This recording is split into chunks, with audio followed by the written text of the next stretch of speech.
Hi guys, and welcome to the first episode of Let's Talk Property. My name's Naz. And my name's Joey, and we are from Ashmont Real Estate. For the guys that don't know us, we've both been in the property market for around 10 years now, both in the UK and the UAE. Yep, so over the last decade, we've worked under the whole spectrum of the property game. That goes for rental, sales, management, mortgages, a vast amount of experience between the two of us.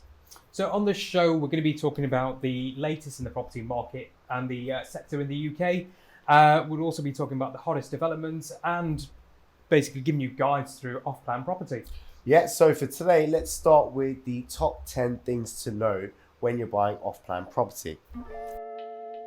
So number one, what is off-plan property? So this is probably going to be for the beginners out there looking at their first purchase or, looking to start a portfolio.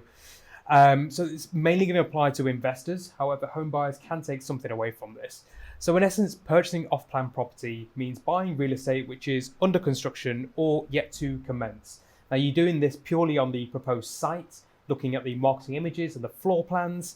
So the key thing here is to make sure you're making the right purchase for you that's going to achieve everything that you're looking for.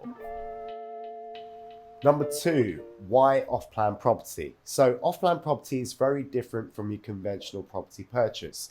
The main benefit is you are buying a property during its infant stage. So with that, you're typically buying below market built value. There will be an uplift on its price, so when you collect the keys, there will be a pleasant surprise. As the property is new, it benefits from a fresh warranty cover. This is a peace of mind for investors and home buyers alike. So should anything go wrong when you collect your keys, your warranty will probably cover all of it. So it's brand new, never lived in, and you'll be the first to enjoy it. So tenants tend to snap up these new buildings. So there'll be very low void periods on these properties and the occupancy rates will be very high.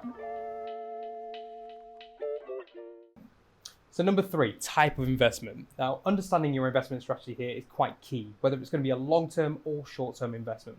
Now, what we mean by that, a long-term investment would be you would hold on to the property after completion, and then you would gain the capital appreciation as well as rental income. So you can look to refinance the property at that point, release equity, and put that into further investments. Short-term investment would be once the property has completed, you would then just look to resell the property and gain the profit that you've made during the construction phase, and you would basically just cash out. So once you've decided that part, we can help source the right development and right type of investment for you. Remember, off-plan property is usually regarded as armchair investing.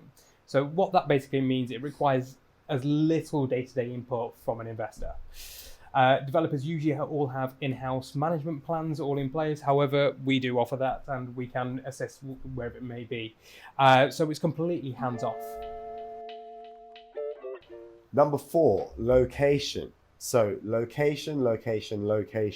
Always important when you're buying real estate. This is normally the first parameter that you need to decide or identify when you're looking to invest. The best way to find the hotspots is by being up to date with the market news and doing your research. So we tend to focus on where the government and the local borrowers are focusing their spend. Regeneration projects where big companies are setting up new headquarters, transport links as well. The list goes on.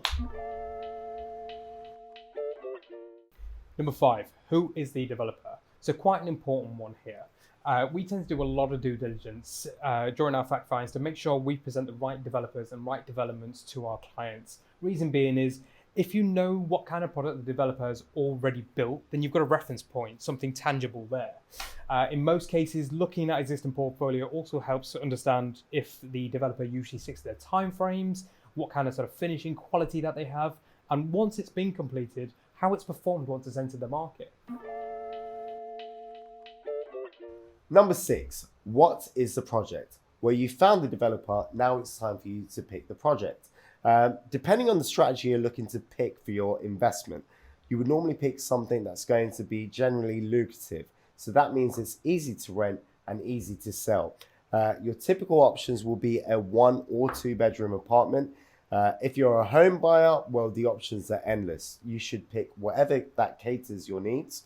And that could be a 1 bedroom apartment or a 4 bedroom townhouse. So number 7, the purchase process. So the purchase process for off-plan property is similar to purchasing a secondary market property.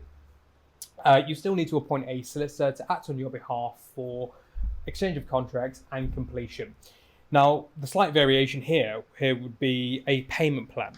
So this varies from development to development, but basically you're paying for the property in installments with a sort of lump sum at the end.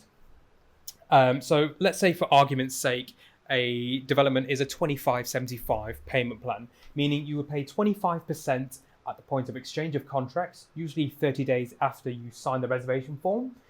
And then 75% would be due on completion, either from a mortgage or savings. Number 8, understanding how to mortgage. So, many high street banks offer mortgages for off-plan properties. We always recommend our clients have a conversation with their mortgage advisor or the banks prior to purchasing to see if they're first eligible. This will give some peace of mind, so when it comes to the completion of your project, it should be a smooth and seamless process. However, do note, when you do get your mortgage in principle, at the time of your purchase, it will probably expire within 90 days. So unless there's a drastic change in your circumstances between the start and the finish of your purchase, generally you should be approved for a mortgage at the completion too. So number 9, your post-completion plan. So once a property has completed and you've received the keys, now you can decide whether to let the property out or sell on. So your investment strategy, as we discussed earlier. So if the developer has a preferred partner, then they could obviously secure you a tenant, or we could manage the property for you, secure you a tenant, and make sure we've got the highest rent possible.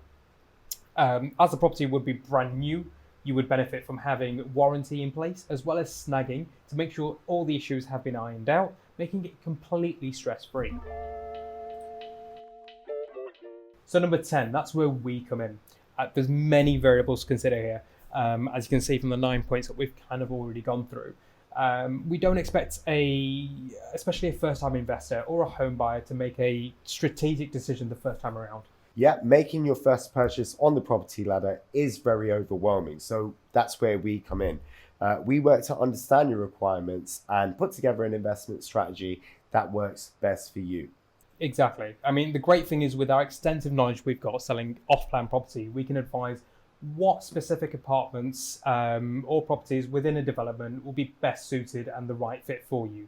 We study the projects and look at the sort of macros of views and lighting to make sure we know the project inside and out before we present anything over.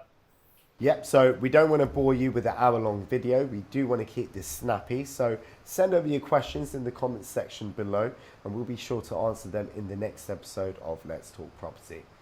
And that's all for this episode. Thank you guys for joining us. Please make sure to subscribe, like, and follow for more.